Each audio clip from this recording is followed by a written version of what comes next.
Alright, so we're doing this for round 2. This time I have my friend Doug, which I'll show you in a second. But we're going to be doing Criterion Closet Picks. This is the selection series. This is part 2, so this is going to be exciting. So, alright, so the first pick, since it's still holiday season, let's just go with something really ballsy and pick The Last Temptation of Christ.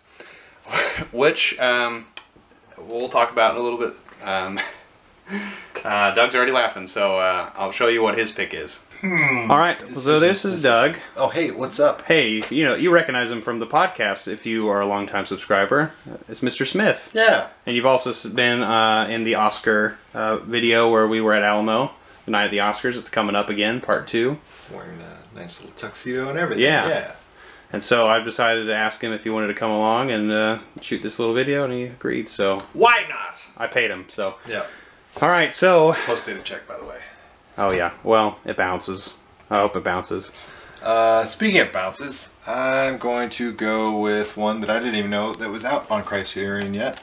Hoop Dreams. Hoop Dreams. It's a classic Criterion, actually, that I didn't really know about and I wasn't really too interested in, but I have it now and I can't wait to watch it because I love basketball. Basketball Jones.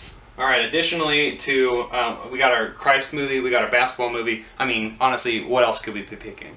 Like, honestly, I don't know where we go from here because the thing's so high. So I think what I'm gonna do is pick, since it is the holiday season, I had an idea but I can't find it. I'm gonna pick Beauty and the Beast. Bella the Bet. This is the original Beauty and the Beast, and we'll talk about it a little bit in a second. Alright, Doug. Hard to top Beauty and the Beast, especially when you get the original and not the Disney version. Some people are going to be confused. Criterion, put it out. They're like, what? There's not a Disney? There's a different version than Disney? But I'm going to go with some classic comedies that I love. And let's go with Life Aquatic. Ooh, good pick. Story of Steve Zissou. Ah, yes, Bill. It's David Bowie, the movie with Steve Zissou. The entire soundtrack Bill is Murray. David Bowie songs comprised in Spanish, I believe. Yeah, it's beautiful. All right, since I kind of picked some sad movies, let's pick some happy ones now. Let's see.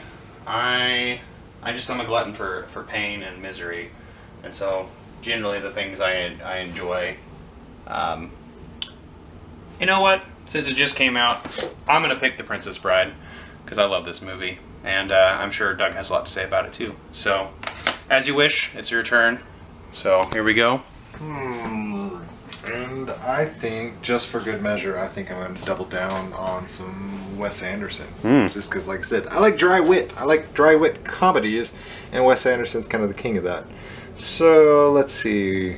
I seen it. Ah, second one. Rushmore. Excellent. Another Bill Murray classic. Just another classic in general. Alright, so now we're going to sit down and we're actually going to talk about it a little bit more in depth. I've seen most of the films he's picked except for Hoop Dreams. Hopefully he's seen, I think, 2 of these films? Yeah. Yeah, you haven't seen this? Seen them all. Oh, you've seen this too? Yep. Okay, excellent. Okay, so now we're going to talk a little bit more in depth. Alright, well, here we're going to talk about him a little bit more in depth. Since Doug is the guest, I'll let him start off with whatever one he wants to start off with. We'll go ahead and start with Hoop Dreams, because you knew the least about this one, right? Yes. So, Hoop Dreams, whether or not you're aware of it, was actually intended to be a short film. Oh, really? So it was supposed to be a 30-minute short film. Had some little feedback as soon as they started making it, and they said, hey, we got something here. Let's go back. So they went back and recorded like 250 hours worth of stuff. It's an actual documentary. It was nominated for, let's see, Academy Award for Best Video Editing in a Documentary Series. I want to say 94. Yeah, I think that's when it came out. Yeah. Then it also, I know, won a Sundance Film Award for, I think, Audience Award for Best Director or Best Documentary. I can't remember. I know for a fact it definitely did win a Sundance Award. But it follows the story, the documentary, so to speak, follows the athletic hopes and dreams of 2 Chicago suburb area kids as they're playing high school basketball and hoping to go off into the NBA. Oh, nice. They're both African American and they're playing in a predominantly all-white school. You know, it's not really a movie about racism, undertones, and things like that, but like Undercity Chicago. Yeah, it still exists. I mean, you've got a very upper crust echelon place. The school they went to high school with, if you're familiar with professional basketball, especially in the 90s, one of the other people that came out of the school was Isaiah Thomas. Oh, okay. Super famous basketball player, played for the Detroit Pistons for numerous years in the 80s, 90s.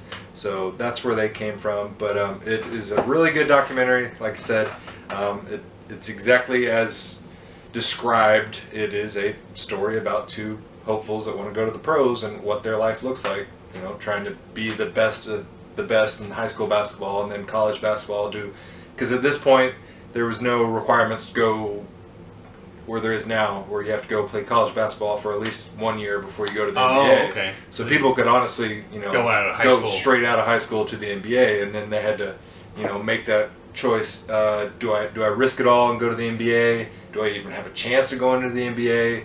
Because I won't have a college degree to fall back on. I'm not gonna have a job. I'm throwing it all, all in or nothing. So that's Hoop Dreams. Well, Hoop Dreams is exciting for me. I'm glad I picked it up because that was the last sport I actually started playing, and I just recall it being a really exciting just pick. In general, like it kind of feels out of place in the Criterion, at least in my mind. Yeah. I mean, it's significant in the fact that it is an amazing documentary, but when you look at the breadth of all these films, it sticks out like a sore thumb in the fact that it is a documentary about basketball, and it's, only 20 some odd years old. Yeah, but I'm happy it's here because I know they recently put out the 100 Years of Olympics on Criterion not too long ago, and there's Bull Durham they just put out, so there's some sports movies in here that we'll definitely be seeing in the future, and I'm excited for this one because basketball is definitely one of my favorite sports just to watch and to play because it's just always so fast paced, and so it's exciting, especially in the 90s the Bulls were big because of of course Michael Jordan, unstoppable Chicago Bulls in the 90s. So this fervor of the 90s basketball was just big, and so I'm happy you picked that one, and that's actually one of the most recent picks of my Criterion collection. So good pick, Doug. Good snag. All right, so I guess for my first pick, I'm gonna just go with the picks that we just kind of started with. The Last Temptation of Christ. Merry Christmas, everybody. Merry Christmas, William Dafoe style. Willem Dafoe. Yeah, there you go. This movie is kind of the precursor to Passion of Christ. Yes. This is Martin Scorsese, and so in the late 80s, 89, I believe? 1988. This movie actually, I actually kind of recall talking about this movie on the podcast. This movie was really crazy, especially like the last 30 minutes are just insanely trippy, but I don't really want to give away if you have not seen this movie. I really loved this movie because it was very different take on just religious extremism a little bit, and kind of just kind of having like an alternate take to like what could have actually happened in the Bible. Like, it's a different interpretation completely. Yeah. And I think Scorsese definitely inserts himself in it, because I know that one of the earliest reviews I've ever done on this channel was Silence, which came out a couple years ago, the very, very tail end. And it has a very, similar tone to this film, and the extremity of religion, especially Catholicism for Scorsese. But I remember just knowing that he talks a lot about how he had grew up in, New York City, where he was around a lot of violence, but also very religious. And so that dichotomy always, they clashed with each other. And so, hence, you get something that's very violent and very religious at the same time. I mean, New York especially, you get a lot of people that commit crimes Monday through Saturday, and they're saved on Sunday, and they get to start all over again. So this is one of those films that is a very extreme film, and before all of the crazy protests of Passion of the Christ, this movie was probably protested as well. And, oh, absolutely. And in the 80s, absolutely. I mean, I wasn't around, but Doug was right I was 4 years old, and I remember it. He remembers what happened. People were up in arms. Probably in Texas, for sure. Absolutely. Where you were from.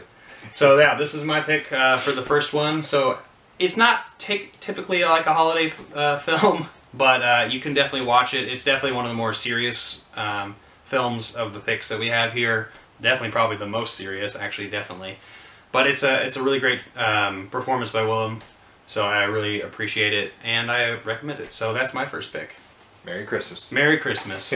All right, Doug is on to his second pick. All right, my second pick is going to be a Life Aquatic with Steve Zissou, another Wes Anderson film. I absolutely love Wes Anderson's writing and his filmmaking style. Just his camera work. He's really big on long takes, single one shots that are very elaborate scenes where, you know, the long take will be passed from camera dolly to camera dolly. I really admire that type of filmmaking because it takes a lot of planning, just with, you know, your shot direction, your actors everyone's got to hit the mark. Extremely sequenced. Especially when you got extras involved, which a lot of his movies do. There's always something subtle going on in the background, which is a lot of the times, you know, some of the nice little dry wit things that are going on. You know, it's not really supposed to be the main focus of the scene, but something like specific to this one is there's a very wordy dialogue expose from Bill Murray's character, of which the entire time in the background, killer whale is kind of scene stealing in the background through a porthole and dancing around and just making a mockery of the scene. But it's just little things like that that I absolutely admire about Wes Anderson's ability to, you know, do something different, because you don't really see this type of risque filmmaking. Well, you don't see it for a lot of reasons. Most people don't translate that well onto a script. They see it in their head. Wes Anderson both sees it in his head and is able to translate that onto the written page. But I absolutely love this. It's got a fantastic soundtrack. Like I mentioned before, it's all David Bowie songs. They're Spanish. Yeah, all in Spanish, and they're hauntingly good, especially the Space Odyssey version. I absolutely love it. So, Life Aquatic, can't recommend it enough. I remember, this is actually the first Wes Anderson movie I watched when I was younger. Great choice. But I remember the trailer being so vastly different. Like the way it was set up, this is like not at all Wes Anderson, because obviously I know Wes Anderson now, but back then I didn't know anything about Wes Anderson, and saw this movie with Bill Murray, who I knew, of course, from Space Jam and such. You know, from such classics. Some classics as Space Jam and Scrooged. Yep. But I just remember the trailer being this very different thing. Watching the movie, I didn't like it because I was like 9 years old. Yeah. And so it's ahead of your time. 2004. I was 12. I was 12 years old. I just graduated high school, so this was like perfect for me. I was 18, 19 years old. I thought I was the smartest kid in the room, so absolutely hit on all cylinders for me. I didn't get it because I was too young. Yeah. I think that's literally what that was. And then now I've obviously revisited all his films, and Life Aquatic's definitely one of my favorites. It's definitely, you know, like you said, it's a really fun maritime film with Captain Bill Murray. Yep. All right, so moving away from Wes Anderson to another kind of dreary film, but at the same time it's a romantic film. Yeah. The French Jean Cocteau, Beauty and the Beast, La Belle et la Bête. This is from 1946. This was my pick for 1946 when I did the 100 Years of Movies. I really love this film. This is a very atmospheric film. Unlike, well, kind of typically like the other, the Disney adaptations, both the live action and the animated. But this one is really, it's black and white. It's really haunting to me how just all the practical effects that they put in this movie are like really, really well done. I remember being super impressed with Beast's costuming. Yes, it was terrifying still. Yeah. Like, I mean, you can't really tell from this angle, but you can see that maybe like in that booklet, the Beast definitely looks like some kind of wolf man. Yeah. And I don't know, the acting and the dialogue are just really, really superb on top of the atmosphere of this entire film. And we're talking about something that was filmed almost 80 years ago. It's crazy how much you can see the practical effects have went from this, but it's really crazy to see how impressive it was back then. And there must have been a lot of work, especially done with the makeup department, with Beast's character, who is played, and I'm going to look this up, Jean-Marie, and then Josette Day, and I don't know who goes to who. I'm assuming Jean is the guy, and Josette is Belle. But it's a fantastic movie. When's the last time you saw this one? I saw this in high school in my drama class. So we were actually doing stage production, and we were talking about set design, and for whatever reason, I can't remember the exact lesson to be taught, so to speak. I just remember as part of that programming, our drama teacher made us watch this, and I'm happy she did, because I absolutely love film, and I love silent films and dark, you know, black and white films and things like that. So I was probably the only person in the class that actually watched the film. Everybody else was like, "Oh my God, black and white, turn it off." No. And French, I have to read it. Yeah, I was like, "No, absolutely, fantastic." So it's a phenomenal film. It's very atmospheric. It's a beautiful, you know the story. It's as tale as old as time, as you will. Yeah. And so definitely, if you have an opportunity, check this one out. If you haven't seen it, because it's the original. It's a great story, and it's definitely based on the original fairy tale, which is by, I'm going to butcher it as well, Le Prince de Belmont. So yeah, Prince. Yeah, that Prince. It's done by Prince, the late Prince. You know him. Purple. The artist. Purple Rain. All right, so this is my pick. Now we're going to go back to Wes Anderson here. Yep. And last but not least is basically the movie that put Wes Anderson on the map. He'd had a couple smaller, less successful movies before this, but this was kind of his like foray into the mainstream audience. This is a cult classic, Rushmore. This also kind of kickstarted Jason Schwartzman's career. For those of you who don't know a whole lot about Jason Schwartzman, he is actually a drummer in a prolific little alternative band in the early 2000s. God, I'm drawing a blank on their name. I don't know the name either. Oh, all I'm thinking was Jared Leto as people. No, I know it's not him. They are Phantom Planet. Oh, okay, yeah. Phantom Planet is also the people that sang the theme song for the TV show The OC, of which he was the drummer on that exact song. So every time you've ever watched the OC television show, that's him. You've heard him on the drums. Very, very talented actor as well as musician. He still plays around every once in a while. Also, can't remember, but I want to say he's loosely related to the Coppola family. Oh. I think he's a distant cousin.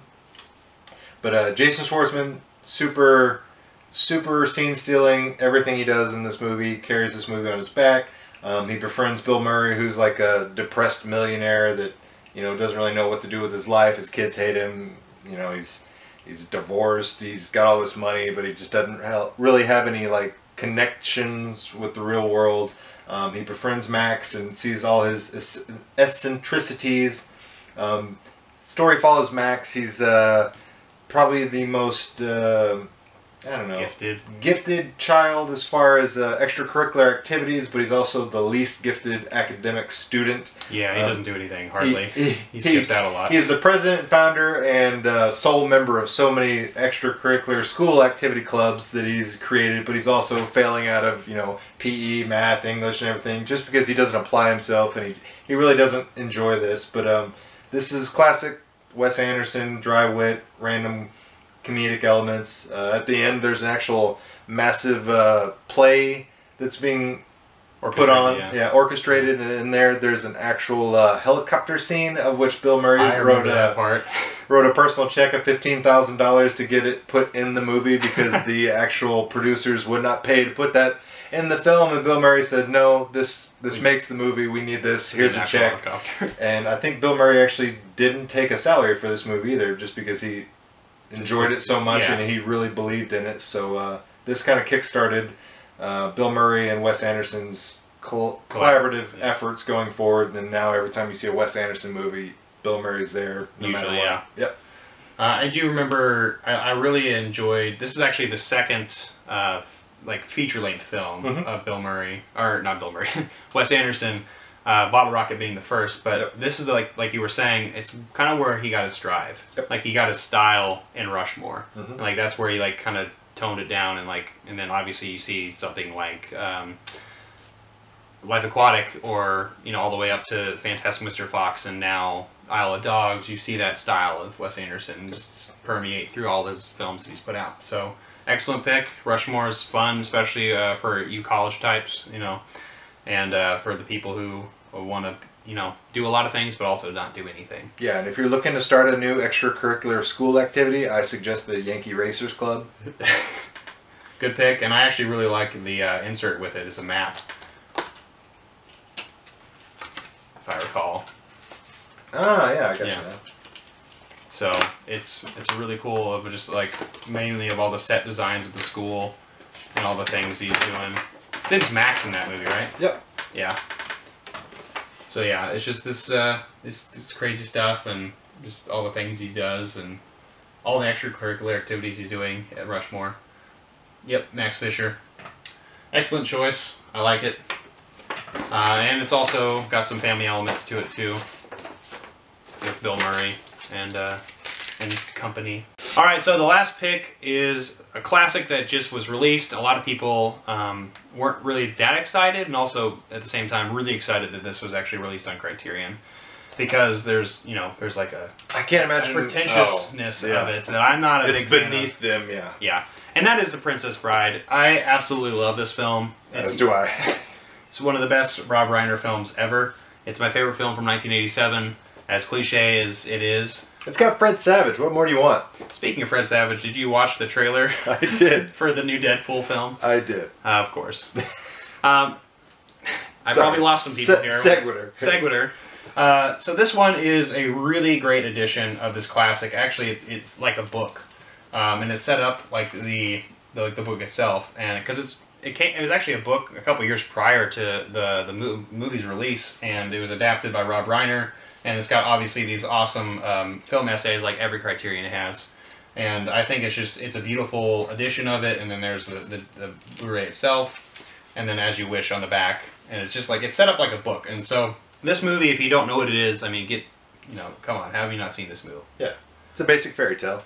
Basic fairy tale of this grandfather who's coming to read a story to his sick grandson. Yeah, bedtime story type of thing. Yeah, and he's like, "Oh, there's no kissing in this thing, huh?" Because he doesn't. Well, a little bit. It's more action. It's a film that has like so many different genres in it. It's like an action adventure, a comedy, a romance, just sci-fi a little bit. Yeah, it's got some horror elements to it as well. Definitely. And comedy as well. There's so many things in this film, and all in the name of true love, which is something that's it's childlike. And I feel like a lot of you who are probably watching this now are obviously older and probably have grown up with this film. And I feel like this film was really formative to me growing up. Definitely probably for you more so, because Absolutely. I mean, it captures that 80s, the height of that. Hit the sweet spot for me growing up, because as I was watching this as a kid, I was about Fred Savage's age, so I was at the, oh, girls, cooties, but then you watch the movie and you're like, oh, wow, that's kind of sweet. Yeah, it's got so many elements to it, I think, that make it, I think, definitely eligible for Criterion. It's definitely one of those movies I have seen probably about 40 or 50 times. And I love quoting Andre the Giant, Inigo Montoya, yep. A lot of good one-liners. Wallace Shawn. There's so many great people in this movie. Carrie Ells. Billy Crystal. Humperdinck. Humperdinck, yeah. They don't say that name. But there's a lot of dark elements to this movie too. Absolutely. Which is really strange. It reminds me, the 80s that had like The Dark Crystal and Labyrinth as well. Yeah. It's got some of those elements. There was definitely some 80s children's movies that scared the living bejesus out of the kids and made you not want to go outside. So. And this has some elements of that as well. Mm-hmm. And they even deal with death. And that's something that I know a lot of films kind of stray away from, at least. Yeah, well, especially when you're talking, a child, adolescent, viewing audience, they want to steer clear of that. So this is my final pick. I think it's a great addition to the Criterion Collection. I'd have to agree, especially the packaging and the presentation. Yeah. Super good job on that one. Yeah, and I love how this is a book, and I picked it up at Barnes & Noble, and so that's, obviously... Complete circle. Complete circle with the books. And so these are my picks, and those are Doug's picks for this video. Hopefully you enjoyed it. Check them out. So much, Doug, for coming on the channel. Absolutely. Any chance I get to talk movies with you. And Doug has his own channel, too. Oh, yeah, I do. I've got my own channel. I just filmed a room tour of my little home theater setup that I have just yesterday. So if you want to go to my channel, it's Cool Toy, all one word. You can look it up that way. I'll be posting it down below in my little comment area where I can edit the video. Yeah, there you go. Now you're learning. And so, Cool Toy. You may have seen a little bit of the room in one of our podcasts where we actually we actually filmed it. His room was actually the inspiration for me to get a lot of shit. Yeah, and as the teacher has now become the student, because you have actually surpassed my collection as far as sheer media. At least media-wise, the setup is not as cool as Doug's still, though. He's got, so many... I got a lot of toys, hence the name. Cool Toy. And he's got a lot of sweet gadgets as well. His comic collection is impressive. He's got a lot of graded things. You also got like a home theater setup where you have this projector. Yeah, I don't like to leave the house, so I made it to where I don't have to go to the movies if I don't want to. And I'm there all the time. Yeah. So I appreciate Doug for coming on, and I hope for having me. You're able to check out his channel. Thanks for watching this video. Don't forget to like, comment down below. Tell me what do you think of our picks. Do you have some picks down below, maybe for the next Criterion selection series that we do here? Also hit that notification bell, and don't forget to subscribe, and I'll see you next time. I'm not jonesing around.